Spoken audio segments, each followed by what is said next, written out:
Hello everyone! Back to the random stuff we go. TeruShou brain rot continues. But hey, I'm trying to be really nice to them and give them some fluff after what I put TeruShou through. Not saying I'm preparing with fluff, but yeah, maybe I am a little bit.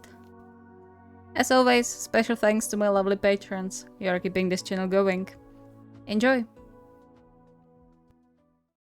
It was supposed to be summer like every year before. Half of the inhabitants in Tokyo would leave for vacation, the others would spend most of the time lounging around the numerous public pools the city had to offer. And while TeruShou had no intentions to take off his t-shirt anywhere in front of people, he still found himself wishfully thinking about the calm summer days. Not that he could complain about much except for occasional boredom and the cast on his hand that was driving him crazy whenever his skin under it started itching. But there was just something he missed, even though he couldn't put his finger on what that something was. And with everything that went down in the last month, he highly doubted he would ever find out. "You're fidgeting again." With a startle, TeruShou turned around after the voice, breathing a sigh of relief when he recognized Terushima standing behind him. "Sorry, I didn't mean to scare you." "It's fine. I just didn't hear you coming." He no less than melted when Terushima sat next to him on the edge of their patio and gently tugged him to his side, which TeruShou gladly used to lean his head on his boyfriend's shoulder. "Figured. That's what worries me. You haven't been yourself in the last 2 days." "Oh, really?" Terushima nodded, the concerned crease appearing between his eyebrows.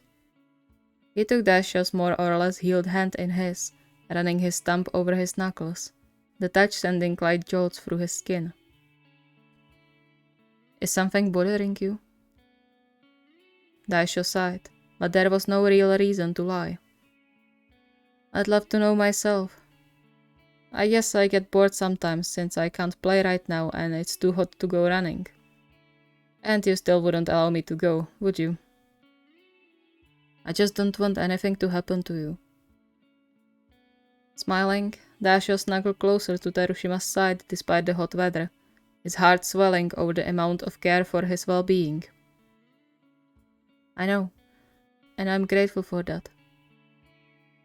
Terushima seemed surprised by that, if TeruShou could judge by the hum resonating through his chest, but then relaxed again and ran his fingers through TeruShou's hair, a smile of his own resting on his lips.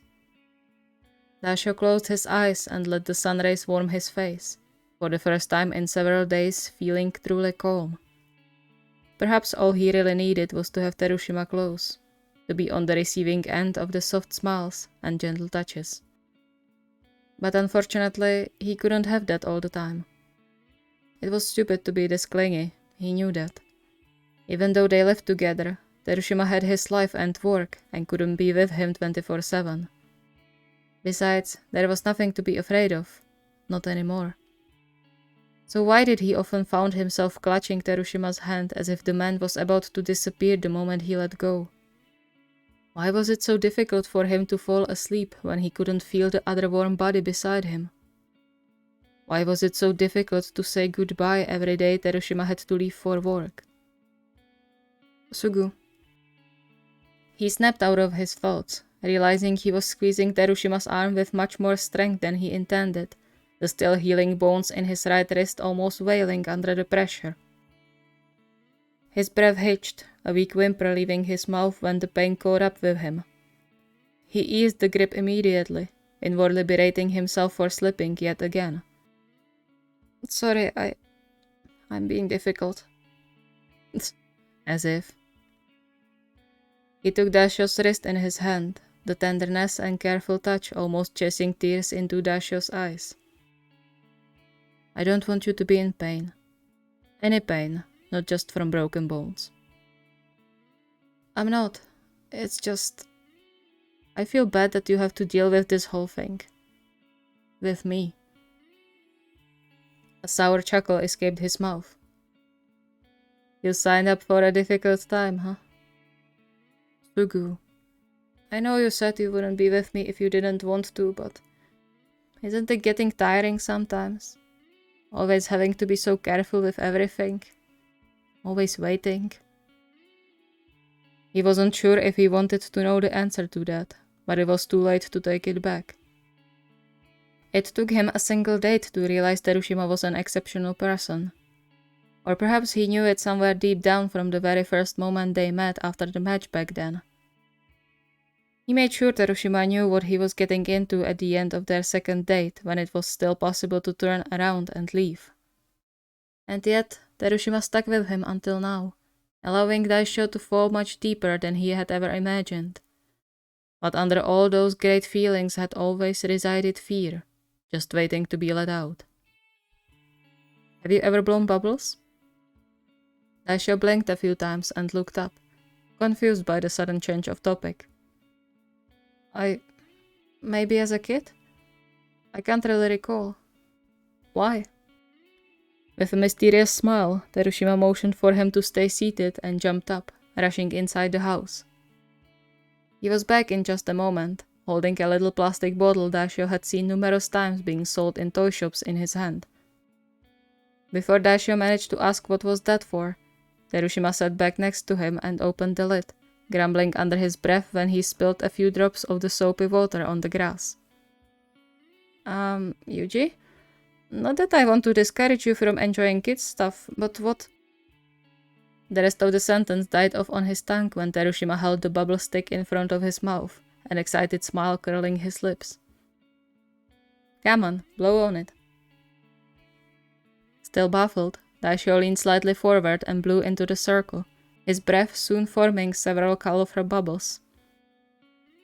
He reached out instinctively, letting one of them land on his cast.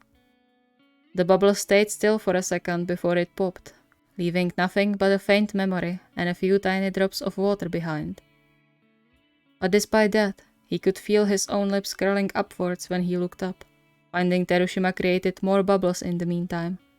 And soon their garden was full of the floating soapy creations, the light breeze sending them to the skies and over the fence into the unknown. He blinked when the stick appeared in front of his face once again, but this time he didn't need Terushima to encourage him to act. When did you even get this? Terushima beamed, creating more bubbles himself. I bought it yesterday on the way home. I thought it could be nice to go back to childhood for a while in some way, since, you know, I can't take you swimming right now. And I hoped it could make you smile. He suddenly became serious, so much it froze Daisho in place for a moment. You don't need to hide your worries from me, you know? If something troubles you, you can tell me. We can figure it out together. Daisho lowered his head, staring at his hand to avoid looking at Terushima. But what if it's stupid? Nothing is stupid when it's about your well-being. He gently tapped his finger against Daisho's forehead. And I mean mental too. Don't think I didn't notice how you torture yourself with all those thoughts about being a burden to me. You aren't, you've never been, and you could never be. Understood? Daisho stayed without movement, his lips parting as he gaped at Terushima, his mind taking its time comprehending his boyfriend's words. His gaze fell on the bubble stick still in Terushima's fingers, as well as on their connected hands laid in Terushima's lap. And then there was nothing holding back the choked chuckle, though if it carried more laughter or tears, he wasn't sure. And in the end, it didn't really matter. Understood. He took the bubble stick from Terushima, adding more bubbles to the already large swarm floating around them. You know, I would never imagine we would spend the afternoon just blowing bubbles. Terushima grinned. I think we could learn something from kids as adults, like how to be really carefree. He took the stick back, blowing into it slowly to create one giant bubble. Because sometimes you can just put your worries into the bubbles and let them flow away. Daisho raised his eyebrow. Is that some kind of life philosophy? It is now. So you just came up with that. Don't all life philosophies start that way? Daisho couldn't help but chuckle, the whole exchange reminding him why he fell for Terushima so fast. True. He hugged Terushima's arm, snuggling as close as humanly possible. Thank you for being the way you are. They stayed sitting in peaceful silence, occasionally adding more bubbles into the air until the shadows started to sneak over the grass.